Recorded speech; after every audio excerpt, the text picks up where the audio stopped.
Qu'est-ce qui est le plus frustrant pour une personne qui vient tailler les sabots, d'avoir un cheval qui a la bougeotte, qui ne tient pas en place puis qui ne donne pas ses pattes?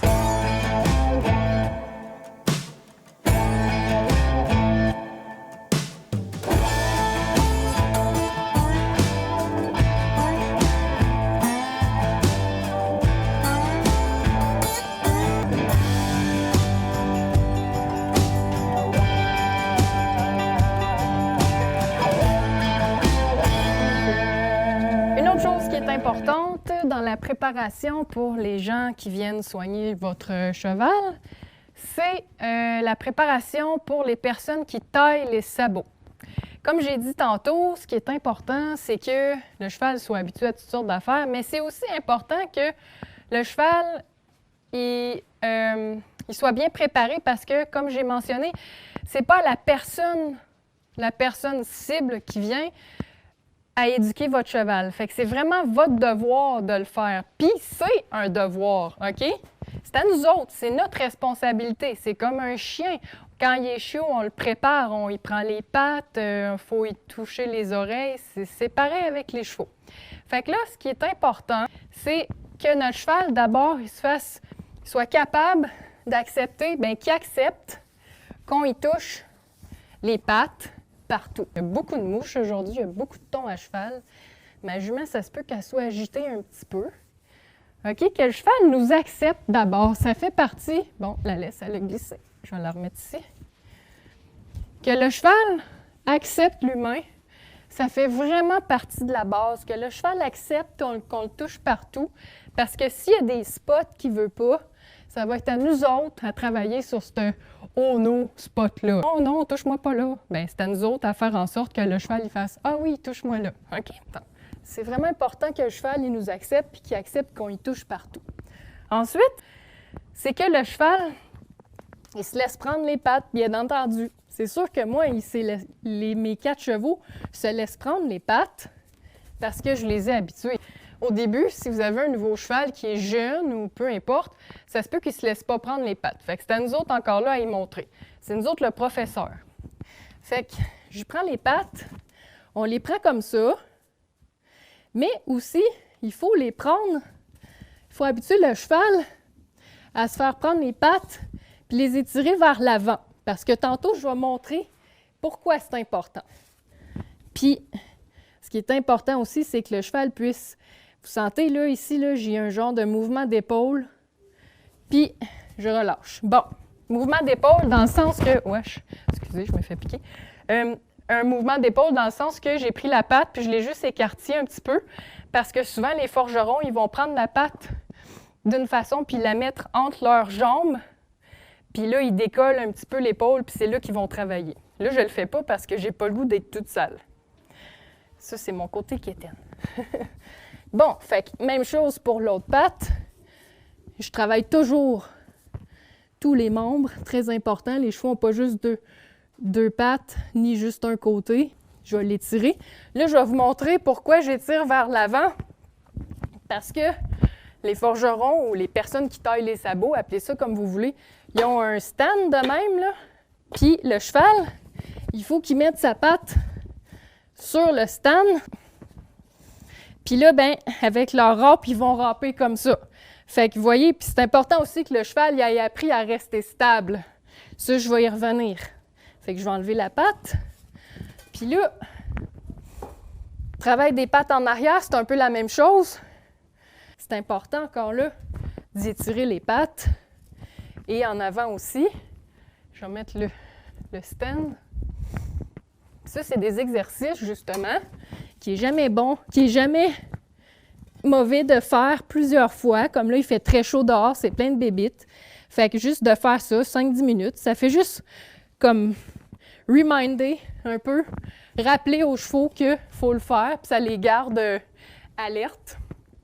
Ensuite, bien, c'est important, comme je vous disais, que le cheval soit stable. Moi, je leur ai appris à mes chevaux à rester en place sans être attachés. Là, elle est agitée un peu parce qu'il fait chaud, c'est humide, c'est plein de bébites, mais quand même, tu sais, elle n'est pas si pire, là. Sinon aussi, vous pouvez l'attacher, votre cheval, OK?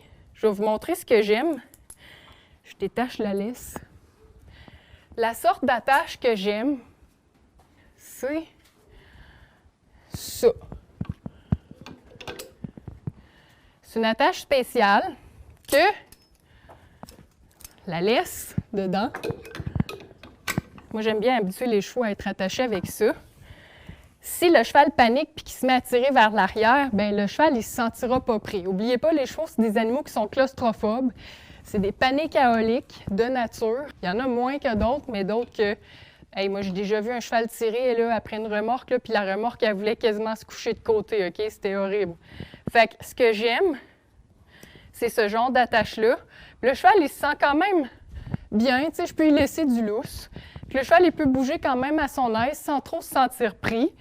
Puis je peux aussi lui donner moins de lousse en retirant sur la laisse. C'est vraiment pratique. Moi, j'en ai un ici. Je pourrais m'en installer un l'autre côté, sur l'autre poteau, pour faire un double attache, puis que le cheval soit attaché sur les deux côtés. Il y en a des fois des professionnels qui préfèrent ça.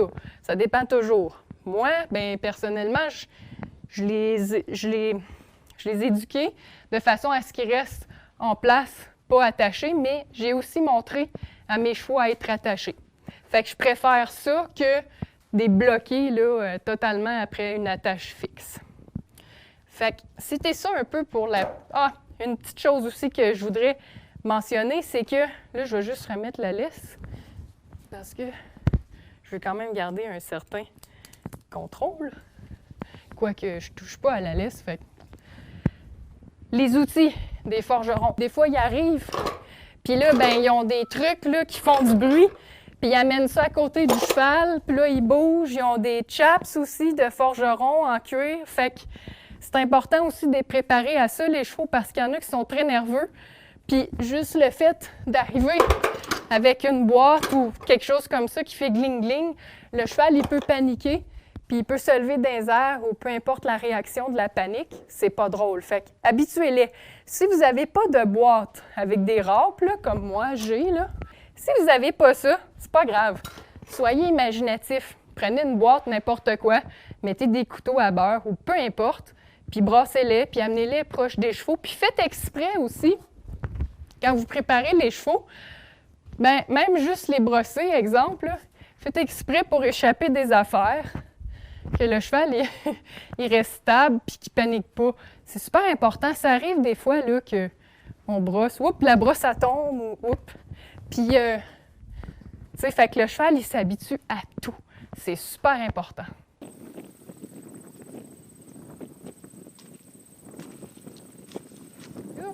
Je vais nettoyer le sabot. Puis, je vais mentionner quelque chose, pas par rapport au nettoyage. Ben oui, parce que ces temps-ci, là, c'est bien humide dehors, OK? Les champs sont gorgés d'eau, ça fait de la boue. Puis c'est important, tu sais, quasiment à tous les jours, de vérifier l'état des sabots. Parce que l'humidité, la terre, la boue, peu importe quoi, ça peut faire des bactéries, des champignons. Puis des fois, on peut se ramasser avec des problèmes de fourchette. Je vais juste nettoyer, je vais vous montrer. Comme il faut, c'est sûr que là, c'est tout foncé. Mais cette partie-là, là, c'est la fourchette, OK? Puis là-dedans, là, c'est bien important de vérifier que, tu sais, qu'il n'y ait pas d'odeur. Des fois, ça peut puer, là, c'est correct, j'ai pas d'odeur. Puis si c'est le cas, bien, il existe des produits antifongiques, antibactériens. Parlez-en à votre professionnel des sabots. La personne ressource, c'est vraiment cette personne-là, puis elle va vous conseiller des choses selon l'ampleur du problème. Puis c'est important aussi de bien nettoyer, déloger la crasse, les roches, peu importe. Ce qui peut arriver aussi, là, c'est de la... bien ça ici, ce que j'ai parlé, là, ce dont j'ai parlé, c'est la pourriture de fourchette.